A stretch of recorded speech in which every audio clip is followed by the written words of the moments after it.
कोई भी आदमी से, तो इस उंगली को जो है सो आपको इसका एक्सरसाइज साथ में जरूरी होता है कराना। और इसमें घाव भी हो जाता है, ज़्यादा दिन तक रहने से इसमें घाव भी हो जाता है और ये सड़ने लगता है। तो उंगली को ऐसे फैलाने का और फैला करके इसमें, और ये भारीपन का और झुनझुनी का ये लगे कि 100% ये मतलब इलाज है, 100% इसका इलाज यही है। तो 100% ये आजमाया हुआ है और ये बहुत ही सफल रहा है। और वैसे तो हम लोग, नमस्कार दोस्तों, कैसे हैं आप लोग? उम्मीद है कि आप लोग अच्छे होंगे, स्वस्थ होंगे। तो दोस्तों, हमारा पैर का जो पंजा है, ये पंजा और तलवा को लेकर के खड़ा होने का जो प्रयास करते हैं, ये सबसे पहले तो एक्सरसाइज जरूरी होता है कि जब हम बिस्तर पर पड़े रहते हैं तो एक्सरसाइज, मान लीजिए कई तरह का एक्सरसाइज है। जैसे कि मान घुटना बराबर इस टाइप से खड़ा नहीं रह पाता है तो घुटना का एक्सरसाइज करते हैं, कि इस टाइप से घुटना का एक्सरसाइज करते हैं।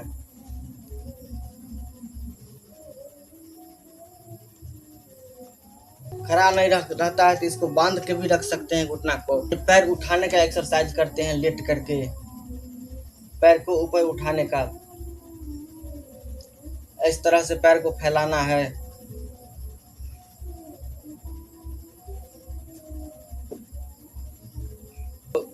इस तरह से पैर को फैलाने का मतलब कई तरह का एक्सरसाइज है आपका, जो आपको कर सकते हैं एक्सरसाइज, वो एक्सरसाइज आप कीजिए। और ये मान लीजिए हमको मोमेंट है, लेकिन आप जिसको मोमेंट नहीं है पैर में, तो वो कैसे करेंगे, समस्या है। तो आप खुद से नहीं कर पाइएगा तो इसको आपको एक्सरसाइज करवाना होगा।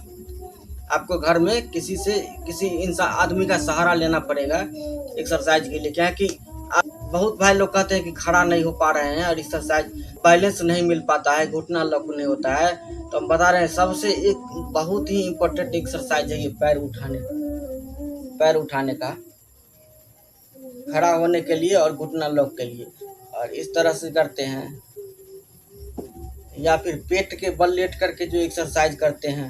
अब समस्या है कि जब हम जमीन पर पैर रखेंगे, तो जमीन पर पैर जो रखते हैं तो पैर तो हमारा ये बिल्कुल ही पैरालाइज होता है। अब इस तरह से अभी हमारा किस टाइप में है, हमारा ये पैरालाइज था तो बिल्कुल ऐसे था, इसमें बिल्कुल भी जान नहीं था, एकदम जैसे मॉल जाता है इस टाइप से था। पहले तो इसको आपको बैलेंस में लाना पड़ेगा। ये तलवा को आप अपने चौकी पर, पलंग पर, उसको जमीन पर रख कर, पलंग पर रख करके इस टाइप से देखिए कि कितना तक बैठ रहा है। तो एक सैंडल आता है इसको लगाने के लिए, कैलिपर टाइप का, वो लगा करके इसको सीधा करने का पहले प्रयास किया जाता है। ये एक थोड़ा इधर उधर मुड़ जो जाता है, ऐसे लिप जाता है, तो ये कम से कम सीधा रहे। तो सैंडल लगा कर इसका अभ्यास किया जाता है। उसके बाद इसका सारा उंगली ड्रॉप होता है, पैर का पंजा सहित ये उंगली, तो और उंगली चिपक जाता है एक साइड में, चिपक करके ऐसे टेढ़ा हो जाता है, चिपक करके। तो इस उंगली को फ्री करवाते रहिए। जैसे आप एक्सरसाइज करवाइएगा कोई भी आदमी से, तो इस उंगली को जो है सो आपको इसका एक्सरसाइज साथ में जरूरी होता है कराना। और इसमें घाव भी हो जाता है, ज़्यादा दिन तक रहने से इसमें घाव भी हो जाता है और ये सड़ने लगता है। तो उंगली को ऐसे फैलाने का और फैला करके इसमें रुई का गांठ बना करके भी इसमें डाल कर रख छोड़ देते हैं कि ये सट आपस में चिपका नहीं रहे, ये फैला रहे। और उसके बाद इसका एक्सरसाइज जो है सो एंकल का एक्सरसाइज करना है। ज़्यादा से ज़्यादा हो सके कि एंकल को मतलब इधर से दबाव देना, एंकल में किसी नुकीले चीज़ से, जैसे कि मान लीजिए कोई डंडे से इसके अंदर में मसल में इसको इस तरह से मसाज करना इसमें। और इसको पहले प्रयास करना चाहिए पलंग पर, चौकी पर, कि इस पंजे हमारा पैर, ये तलवा ठीक से बैठता है कि नहीं। और जब ये बिस्तर पर ये अगर सही से बैठने लग जाएगा, जब बिस्तर पर ये पंजा सही स्टेज पर आ जाएगा, उसके बाद आप खड़ा होने का प्रयास कीजिएगा तो बहुत जल्दी खड़ा हो जाइएगा। और डायरेक्टली ऐसे ही अगर बिस्तर पर सोए हैं और उठ करके चाहिएगा जब हम खड़ा हो जाएं, तो इसमें बहुत दिक्कत होता है, बहुत प्रॉब्लम होता है। सबसे पहले तो हमारा तलवा सपोर्ट नहीं करता है, उसके बाद घुटना मुड़ जाता है। तो इसका एक्सरसाइज पहले ही कर लेना चाहिए। जो हम बता रहे हैं बहुत ही अच्छा एक्सरसाइज है। और जो स्टेप हम बता रहे हैं कि इसको पहले इस पर बैलेंस बनाने का, तो पहले चौकी पर, पलंग पर ही बैलेंस बना लीजिए। अगर सीधा ज़मीन पर आता है तो कोशिश कीजिए कि इस पर बैठ जाएं, हम इस पर कोशिश कीजिए कि बैठ जाएं इस टाइप से, इस टाइप से हम बैठ जाएं, इस पर कोशिश करना चाहिए। अगर इस टाइप से बैठ गए हैं तो समझिए कि बहुत ही जल्दी खड़ा हो जाइएगा। और उंगली सटा हुआ नहीं रहे, उंगली को फ्री करते रहना चाहिए। अब जैसे मान लीजिए बैठते हैं हम लोग, तो बैठते हैं तो चौकी पर पैर लटका करके भी पैर हिलाना चाहिए। अब भारीपन कहते हैं जो भारी रहता है, कमर से नीचे तक भारी रहता है, जलन रहता है, तो भारी बहुत लोगों का मतलब रखिए ना कि 100 में 98 आदमी का ये शिकायत भारीपन वाला शिकायत रहता ही है, भारीपन और झुनझुनी का। तो इसमें और ये भारीपन का और झुनझुनी का ये लगे कि 100% ये मतलब इलाज है। 100% इसका इलाज यही है कि जब तक आपका पैर मूवमेंट में रहेगा, मतलब एक्टिव रहेगा, हरकत में रहेगा, कुछ ना कुछ पैर से आप करते रहिए, पैर को हिलाते रहिए, डुलाते रहिए, इसको पैर को मोड़िए, सीधा कीजिए। बैठते हैं तो इसको इस तरफ से घुमाते रहिए, ऐसे करके घुमाते रहिए, इसको इस तरफ से एंकल को करते रहिए।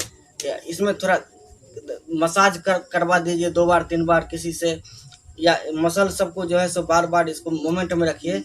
तो 100% ये आजमाया हुआ है और ये बहुत ही सफल रहा है कि आपको भारीपन और झुनझुनी ये जब तक आपका पैर मोमेंट में है तब तक वो नहीं रहेगा। हाँ, जब आप सो जाइएगा नींद में और वो कोई हरकत नहीं रहेगा शरीर में, तो फिर ये सुबह उठिएगा तो ये टाइट, जैसे लगेगा कि पैर टाइट हो गया है, पैर पूरा भारी हो गया है कमर से नीचे तक, और झुनझुनी जैसा लगेगा।